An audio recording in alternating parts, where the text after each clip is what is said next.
자, 2011학년도 가형 11번 문제를 지금부터 해설해 보면, 자, 이와 같이 4점짜리로 정사형 문제가 나타났다는 얘기죠. 그러면 이 문제에서 이 문제를 잠깐 보면, 자, 그림을 잠깐 보면 원판 두 개가 이렇게 있고요. 태양광선이 평면 알파에 수직으로 비추고, 이 물체가 이 원판에 딱 꽂은 이 직선과 이 60도를 이렇게 이루고 있다는 상황인데, 자, 문제에서 주어진 정보를 보면, 자, 기하한 문제니까 길이와 각에 대한 정보를 보면 루트 3이라는 것과 1이라는 정보, 즉 1과 루트 3, 당연히 2가 나와. 평가원 기본적인 스타일로서 계산을 복잡하지 않겠다라고 하는 기본 의지가 이렇게 들어가 있다는 거고, 자, 각 원판의 중심을 지나는 직선의 L은 원판의 면과 각각 수직이다. 이렇게 해서 이 중심 사이의 거리라고 하는 것은 뭐다?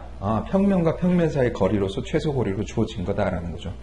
이런 상태에서 정사형이라고 하는 것은 뭐 어떤 정의냐면, 우리 3D 강좌에서도 말했듯이 뭐다? 정사형은 그림자가 아니라 뭐다? 수선의 발들의 모임이라 그랬다는 얘기죠. 자, 이 문제에서 핵심은 뭐냐면 각도가 60도라는 거죠. 자, 우리가 연관 문제를 보면, 자, 2011학년도 2010학년도 9월 평가원 15번 문제를 보면, 특이하게도 이 15번 문제는 합답형으로서 변수를 손환해서 기역, 니은, 디귿으로 일반화, 즉 각도에 따른 이 벽면에 비치는 그림자의 길이와 이 벽면에 비치는 그림자의 길이가 일반화해서 우리가 이미 2010학년도 9월 평가원 문제를 통해서 알아본 적이 있었다라는 거죠. 보면, 자, 우리는 3D 강좌에서 이런 모델링을 하면서 자, 각도에 따라서 이렇게 모델링이 됐고, 기역, 니은, 디귿에서 이렇게 풀었다라는 것을 일반화 시켜봤다라는 얘기죠. 또한 우리는, 자, 일반적인 교과서 문제에서 나타나는 이 원기둥에 대한 문제를 우리가 분석하면서 정사형 문제를 풀면서, 자, 이 원기둥, 지금 2011학년 수능 문제, 이 원기둥 자체가 사라진 것일 뿐이고 60도에 대한 문제를 우리가 다뤄본 적이 있었다라는 거죠. 그래서 정사형의 매직 알고리즘까지 만들어 봤다. 정사형이라고 하는 것은 뭐다? 항상 공간도형 문제는 평면을 결정하는 거니까 과연 그림자가 어디서 만들어내는지를 살펴봐라. 이렇게 얘기했다는 거죠. 자, 보면, 자, 이와 같이 각도에 따른 그 원판 변화를 보면, 그림자의 변화를 보면 정확하게 모델링 했는데, 지금 이 상태는 30도의 각도고 지금 겹치는 부분이 없다라는 거죠. 자, 그리고 이와 같이 60도가 딱 되면 이렇게 겹쳐지는 부분이 있는데, 하필이면 이 겹쳐지는 부분이 어떤 관계가 있는지를 본다라고 하면, 봐봐요. 자, 옆에서 이렇게 딱 쳐다봤을 때 보면 이 길이가, 이 두 평면과 평면이 이루는 길이가 루트 3이라 주어졌다는 얘기죠. 그리고 공교롭게도 이게 뭐가 되냐면 바로 반지름의 길이가 1이었다는 거죠. 그럼 당연히 이 길이가 2가 된다는 거고, 또 뭐냐면 여기가 루트 3이니까 얘가 1이고요. 또 얘가 1이니까, 다시 말해서 이 원의 위에 있는 원의 중심이 정사형 되면 바로 수직으로 내려오면 바로 이 점과 이렇게 만나게 된다는 거죠. 또한 이 끝점이, 이 지름의 끝점이 얘가 내려오면 여기 이 밑에 원의 중심으로 해서 우리가 계산할 수 있게끔 이 원의 길이가 겹쳐지는 부분이 계산이 될 거라는 거죠. 자, 결국 이런 상태에서 보면 겹쳐지는 부분이 이렇게 되고요. 자, 밑에 그림자가 이렇게 형성될 것이라는 얘기죠. 근데 보면, 자, 여기서 얘가 60도이기 때문에 이렇게 이루어지는 이 평면과 원판이, 이 직선과 원판이 90도이기 때문에 이 평면과 이루는 각이 바로 뭐냐면, 이 원판과 이 평면이 이루는 각이 사실은 요 각이 바로 30도가 된다는 걸 우리가 알 수 있을 거라는 거죠.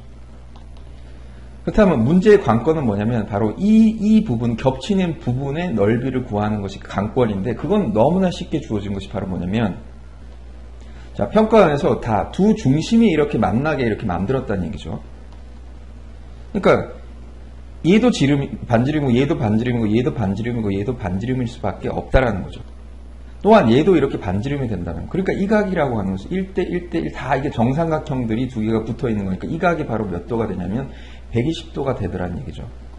그럼 우리는 이 호의 길이를 이렇게 생각해줘서 120도에서 이 호의 길이를 이렇게 생각해준다는 거죠. 그러니까 전체 2파이에서 두 크래커가 이렇게 두 개 붙어 있는데, 크래커 넓이가 하나가 파이니까 2파이에서 빼주기를 겹쳐지는 부분을 빼주면 되는데, 그 겹쳐지는 부분이라고 하는 것은 이 원호의 길이 하나하고, 또 요 부분, 그죠? 잘 안 보이나? 자, 요 부분하고 요 부분하고 요 부분만 더해주면 된다는 거죠. 이 부분이, 이 각각의 노란색 이 부분이라고 하는 것은 이 호의 길이에서 요 삼각형의 넓이를 빼주면 된다는 거죠. 그러니까 계산해 보니까 얘가 3분의 2파이가 되고요. 그 다음에 2분의 루트 3이 된다는 얘기죠.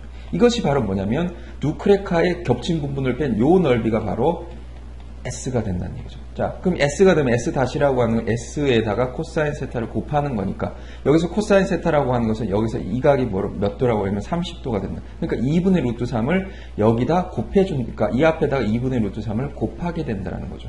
곱하게 되면 그 결과가 계산해주면 3분의 2 루트 3파이 더하기 4분의 3이고 홀수형 같은 경우는 5번이었고 짝수형 같은 경우는 1번으로 이렇게 정답을 결정할 수 있었다는 거죠. 이해돼요?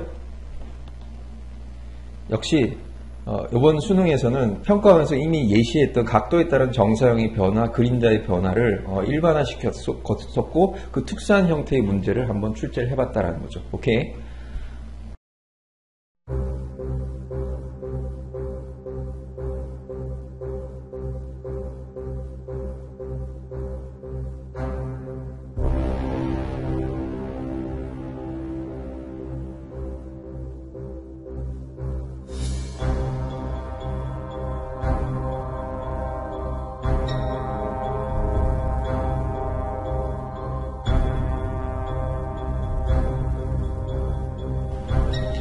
자, 우리는 드디어 30초표로 가는 거예요.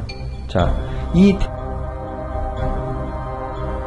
지금부터 보면 놀랍게도 이렇더란 얘기죠. 이해돼?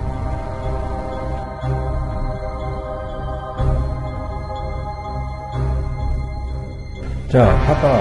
이거 그림자야? 아니지라는 거죠.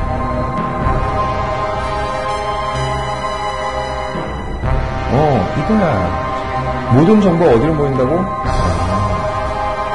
이렇게 평면을 결정하게 만든다는 거죠. 이해돼?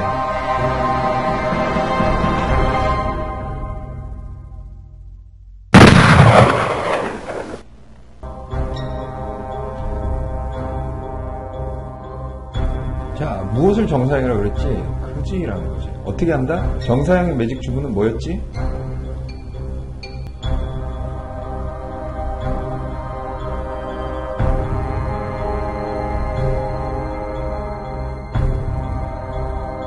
평면을 결정하고 점을 찍으라 그랬지. 그 다음에 뭐 한다 그랬어?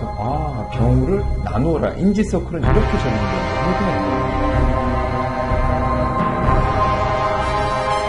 자, 뭐라 그랬어? 이 각도에 따라서 어떻게 변화된다고? 그치? 이렇게.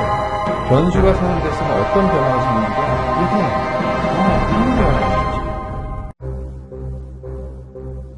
꼬여있는 공간인데 두 직선이 꼬여있어. 그런데 그 이런 상태에서 두 직선과의 길이를 구하라고 하면 물론 최소 길이를 구하라는 건데 그지? 얘를 포함하는 평면은 무한히 많다는 거예요. 얘가 화다닥 돌아가는 거죠.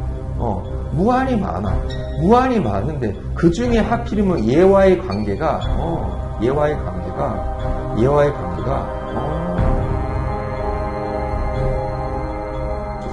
아무 점이나 수선을 내려면 이것이 바로 뭐야? 점과 평면 사이의 거리 정리로서 D는 이것도 업적이 제곱